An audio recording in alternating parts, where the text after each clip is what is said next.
नमस्कार दोस्तों, क्राइम तक में आपका स्वागत है। गोवा पुलिस पर गंभीर सवाल खड़ा हो गया है। किस तरह से इन्वेस्टिगेशन करी इस केस की, यानी कि गोवा में 25 बेगुनाह लोग मारे गए, वो आग की भेंट चढ़ गए। लेकिन रोमियो लेन के जो मालिक हैं, यानी सौरभ लूथरा और गौरव लूथरा, दोनों भाई फरार हो गए बैंकॉक, और पुलिस देखती की देखती रह गई। ये किस तरह की पुलिसिंग हो रही है, कटघरे में है गोवा सरकार और पुलिस, क्योंकि जो मुख्य आरोपी थे वो तो विदेश पहुंच गए, यानी देश छोड़कर भाग गए। किसने मदद की उनकी, इस पूरी वीडियो में उसके बारे में डिस्कस करेंगे। लेकिन आपको अपडेट दे दूं, उनके घर पर एक नोटिस भी चिपक गया है और लुकआउट नोटिस भी जारी कर दिया गया। बिल्कुल, देखिए नहीं, लुकआउट नोटिस तो चिराग जी बहुत पहले ही जारी कर दिया गया था। जब पुलिस उनके घर पर पहुंची जांच करने के लिए, तभी उनके खिलाफ जो है लुकआउट नोटिस जारी कर दिया गया था, जब वो घर पे नहीं मिले थे।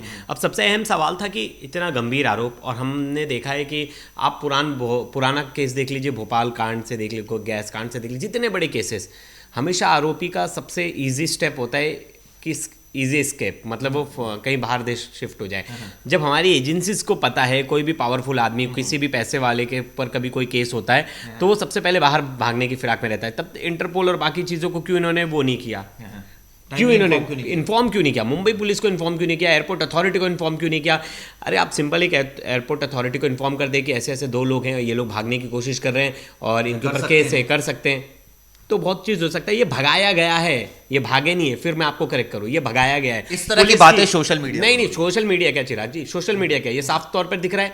मतलब आप किसी नॉर्मल इंसान को पकड़ना हो 5 मिनट पकड़ लोगे, वो पैसे वाले हैं, रसूख के, उनके अच्छे कनेक्शन है दिल्ली पुलिस में, दिल्ली पुलिस के बड़े पुलिस वालों के साथ उठना बैठना है, बड़े बड़े पुलिस ऑफिसर्स के पैसे इन्वेस्टमेंट है। मुझे तो लगता है इसमें जो है कड़ी जांच होनी चाहिए और हर एक पैसे का हिसाब किताब होना चाहिए। इनके खिलाफ तो ईडी और बाकी जो एजेंसीज है उनको भी जांच करनी चाहिए कि इतना पैसा आया कहाँ से, किस किस लोगों का इन्वेस्टमेंट है इनके पूरी प्रॉपर्टीज में, जो इन्होंने इतने सारे रेस्टोरेंट और बार खोल रखा है। क्योंकि आप जवाबदेही से भाग नहीं सकते, और ये तो तुरंत भाग गए जवाबदेही से। आपने कुछ किया नहीं था गलत, आप सब पेपर वर्क आपका सब क्लियर था, आपके सब चीजें। एक्सीडेंट तो कहीं भी हो सकता है, मैं बोल रहा हूँ एक्सीडेंट तो है, वो कहीं भी हो सकता है, आग तो कहीं भी लग सकती है। लेकिन इसमें पेपर वर्क पूरा नहीं था।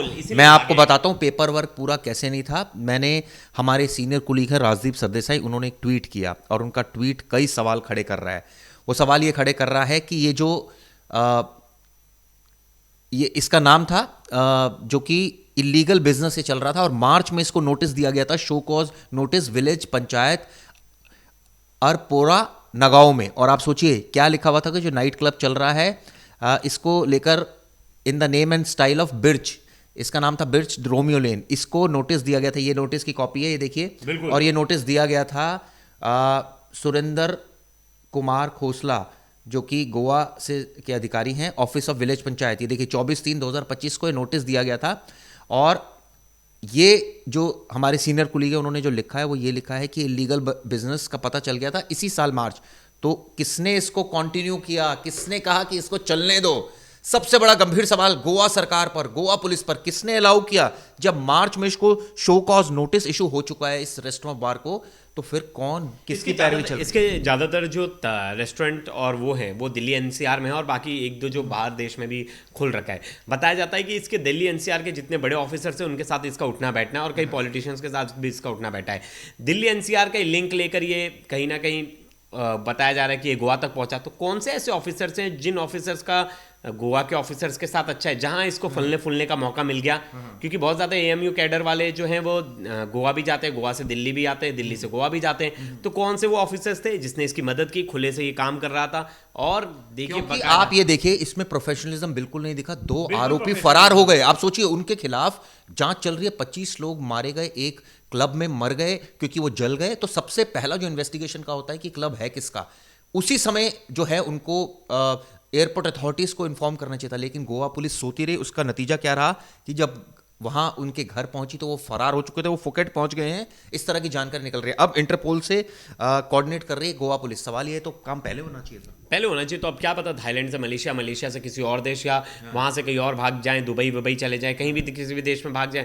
अब कौन उनको पकड़ने वाला है? कहाँ से इन्फॉर्मेशन आएगी? पैसे भी ट्रांसफ़र कर दिए हुए पता चला। तो चिराग जी ये चीज़ें जो हैं ये पहला स्टेप था, पहले करना चाहिए था। हम देखते कोई भी कांड हो जाता है तो बड़े बिजनेसमैन को बाहर भगा दिया जाता है जो उसके देख रेख में होता है। हमने कितनी, मैंने शुरुआत में कहा कि भोपाल गैस जो ट्रेजिडी थी वो कितना बड़ा था, उसमें भी भगा दिया गया। हमें याद है दिल्ली में जो थिएटर में आग लगा था उसमें तो पकड़ा गए थे दोनों जो मालिक थे, अंसल बंधु, उनको भी जेल की हवा खानी पड़ी थी।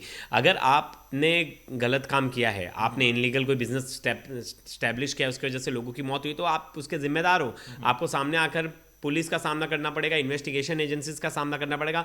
लेकिन इन सब चीज़ से ये परे थे और इन्हें पता था कि कहीं ना कहीं इनके पीछे, हमने कल ही एक वीडियो बनाई थी जिसमें हमने कहा था कि इसके पीछे बड़े लोगों का हाथ है और ये फरार हो जाएंगे और आप भाग देखिए जाएंगे, और बात सच हुई। लुकआउट सर्कुलर अब एमएचए ने इशू कर दिया है गौरव और सौरभ के। ऐसे नहीं होगा चिराग जी, मैं तो बोलता हूँ इनके जितने यहाँ कैफेज और जितने रेस्टोरेंट चल रहे हैं सब पे ताला लगाना चाहिए। खुद पर खुद ये लौट आएंगे। जितने भी इनके यहाँ हैं, जितने भी इनके क्लब्स वगैरह, सब पे ताला लगाना। का उल्लंघन करेंगे तो निश्चित रूप से कार्रवाई होगी। लेकिन सबसे बड़ा बात, इनके हर एक रेस्टोरेंट, रोमियो लेन की जांच होनी चाहिए कि क्या वहाँ फायर सेफ्टी की नॉर्म्स का पालन हो रहा है, नहीं हो रहा है। री ऑडिट होना चाहिए पूरी तरह से, एक एक चीज़ का। इनकी प्रॉपर्टी का असेसमेंट होना चाहिए, कितना इन्होंने कमाया, किन किन लोगों की इन्वेस्टमेंट है, कौन लोग इनको सपोर्ट कर रहे हैं, ये भाग कैसे गए, किस तरह से ये पुलिस काम कर रही है। क्योंकि इस शुरुआत से ही पुलिस को इसमें एक्टिव होना चाहिए था। ये एप्रीहेंशन शुरुआत से होनी चाहिए कि आरोपी भाग सकते हैं, मौका दिया भागने का। अब वापस आने में क्या इतना आसान है वापस आना? बिल्कुल नहीं आसान तो नहीं है, लेकिन देखिए अब इससे पुलिस की छवि खराब हो रही है और एजेंसीज की छवि खराब हो रही है, गोवा सरकार की छवि खराब हो रही है। तो अपनी छवि को बचाने के लिए कहीं ना कहीं मुझे लगता है प्रेशर में इन्हें वापस तो लाना ही पड़ेगा कुछ ना कुछ करके।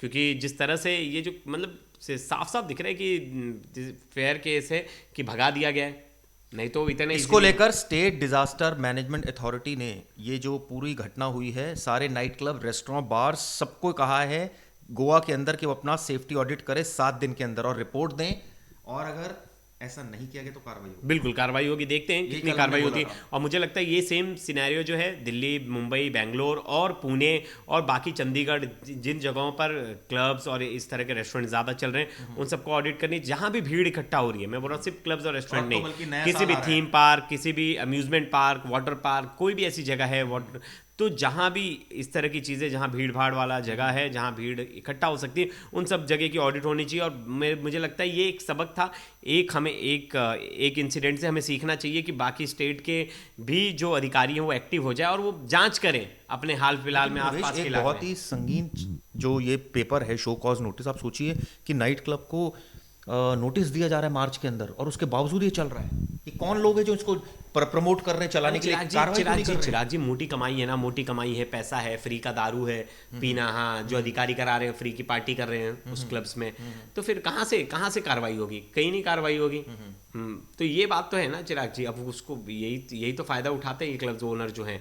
बहुत सारे इनके पास बहुत सारी फॉर्मेलिटीज ये पूरी नहीं करते, लेकिन क्या करेंगे, फॉर्मेलिटी की जगह पे क्या कर देंगे, पैकेट पहुंचा देंगे।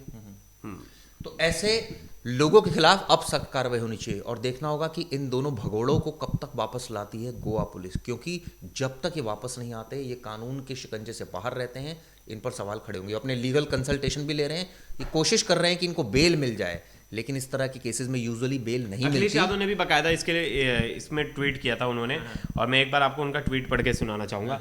और तो देखिए ऐसा नहीं है कि, और सबकी नज़र है कि आप सरकार किसकी है, दो जहाँ इनकी ज़्यादा चल रही है। देखिए मैं ट्वीट एक बार आपको पढ़ के बता रहा हूँ।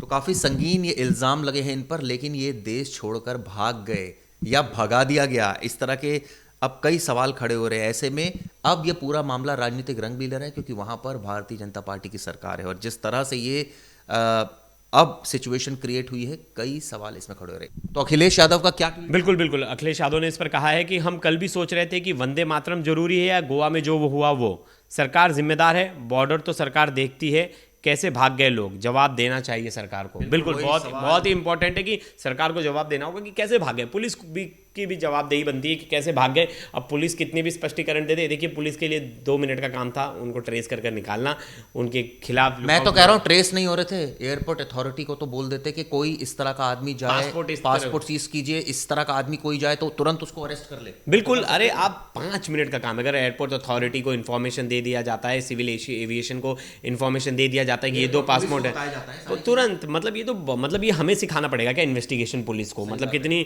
हैरान करने वाली बात है कि 2 लोग आराम से भाग जाते हैं और इंडिगो फ्लाइट से भागते हैं। यहाँ लोगों को इंडिगो की फ्लाइट नहीं मिल रही, यहाँ इंडिगो फ्लाइट से भाग जा रहे हैं। चलिए इस पर हमारी नजर रहेगी। आप लोगों को क्या व्यू पॉइंट बताएगा? धन्यवाद।